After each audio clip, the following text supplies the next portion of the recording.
Hi everyone, again, this is the last part. I swear this is the last part of this chapter, carbon and its compound. And especially for 10th class, आपका जो last topic था वो रह गया था.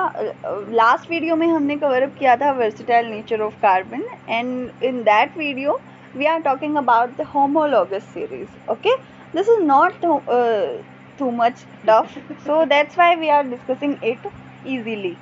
Okay, सो homologous series क्या होती है और कैसे हम इसे पढ़ते हैं, ये हम स्टार्ट करते हैं.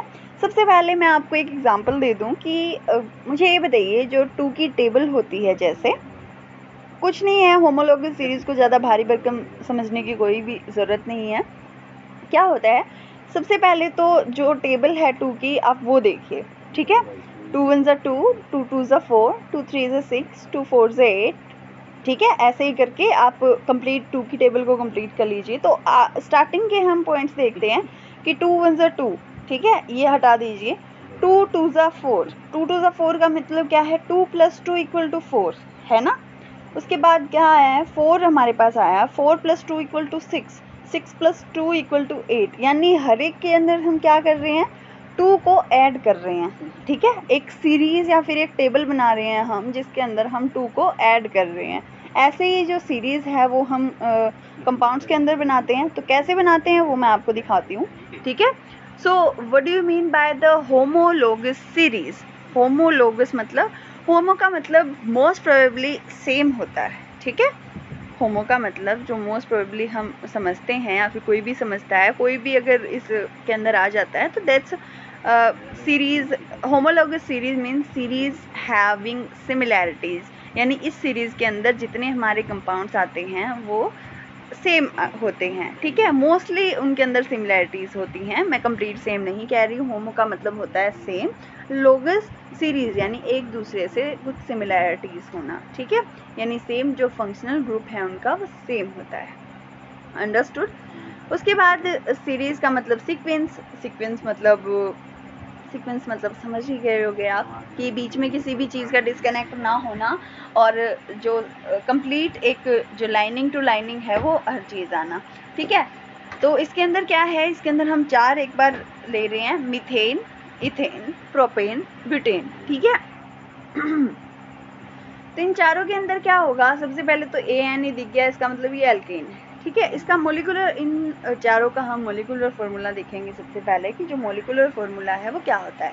Methane CH4, ethane C2H6, propane C3H8, butane क्या होता है C4, यानी कार्बन एटम 4 हैं, and H10. Okay, so methane जो है उसके अंदर क्या किया हमने, CH4 जो है वो इसका मोलिकुलर फार्मूला होता है. इसमें हमने क्या किया, CH2 को प्लस कर दिया, C2H6 बन गया, यानी इथेन बन गया. इथेन के अंदर हमने क्या किया, CH2 को फिर से ऐड कर दिया, तो प्रोपेन बन गया. ठीक है, उसके बाद क्या करेंगे, C3H8 बन गया, यानी प्रोपेन बन गया है. ठीक है, उसके बाद हम दोबारा करेंगे, प्रोपेन के अंदर फिर से हम CH2 ऐड कर रहे हैं, C4H10. एग्जैक्टली वैसे ही है जैसे मैंने आपको 2 की टेबल बताई थी कि एक ही जो पर्टिकुलर चीज़ है उसको बार बार प्लस करते रहना. उसके बाद ब्यूटेन के अंदर हमने क्या किया, C4H10 के अंदर हमने फिर से CH2 को अगर हम ऐड करेंगे तो आगे आपकी सीरीज स्टार्ट रहेगी. ठीक है, so these all are called as alkanes, और इनका जो फॉर्मूला है वो जनरल होता है, यानी सेम होता है. तो आपको इनके अंदर सिमिलरिटीज़ नज़र आ गई होंगी कि सिमिलरिटी क्या है, इनका जो जनरल फार्मूला है वो सेम होता है, यानी CnH2n+2. ये जो है इनका जो है जनरल फार्मूला होता है. ठीक है, जनरल फार्मूला मतलब आप समझ गए होंगे. एक बार ध्यान से देखिए स्क्रीन पे, CH4 के अंदर फिर से हमने CH2 प्लस किया, तो CH2 की यूनिट जो है वो हम बार बार हम इसके अंदर प्लस कर रहे हैं. ठीक है,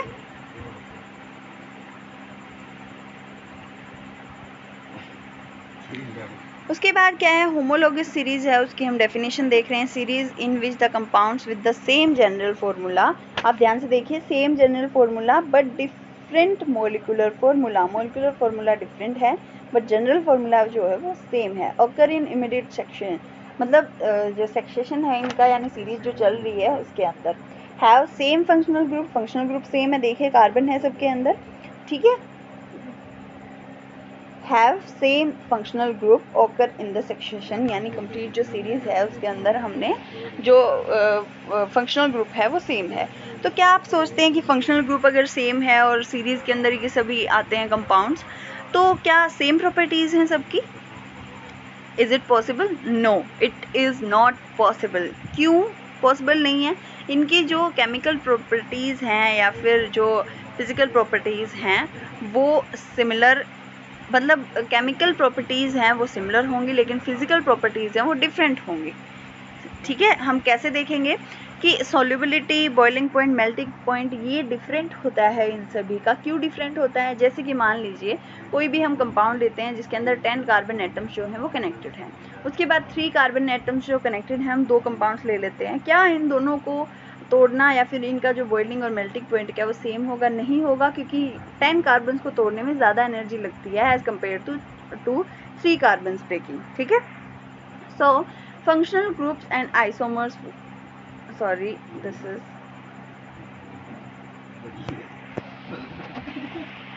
thank you so much for watching this video. जो होमोलॉगस सीरीज़ है उसके अंदर इतना ही कंटेंट जो है वो एनिमेशन वीडियो के अंदर इसके अंदर एडिट हुआ है।